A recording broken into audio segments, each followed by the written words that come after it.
சொல்லுங்க ஐயா, இதுக்கு முன்னாடி ரொம்ப எப்படி இருந்தாரு, என்ன நோயினால பாதிக்கப்பட்டிருந்தாரு, நம்ம ஹாஸ்பிட்டலுக்கு வந்ததுக்கு அப்புறம் எப்படி இருக்காரு?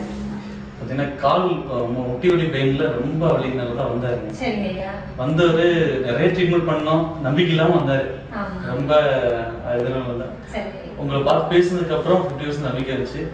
அதுக்கப்புறம் நிறைய அமௌண்ட் நிறைய செலவு, ஒரு நாள்லயே செலவாகுது, வேண்டாம் அப்படி போயிடலாம் அப்படின்னு பார்த்தோம்.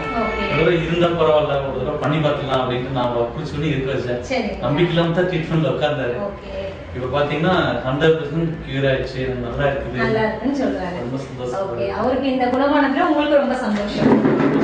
நம்ம ஹாஸ்பிடல் பத்தி என்ன நினைக்கிறீங்கன்னு சொல்லுங்க. நம்ம ஹாஸ்பிடல் பத்தி என்ன நினைக்கிறீங்க? உங்களுடைய அப்ரோச் எப்படி இருக்கு?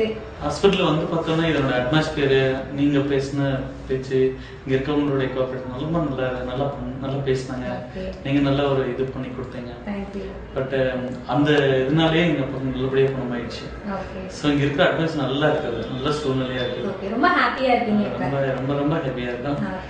சோ இது மேலும் இந்த ஹாஸ்பிடல் நல்லா வளரணும். ரொம்ப சந்தோஷமா இருக்கு.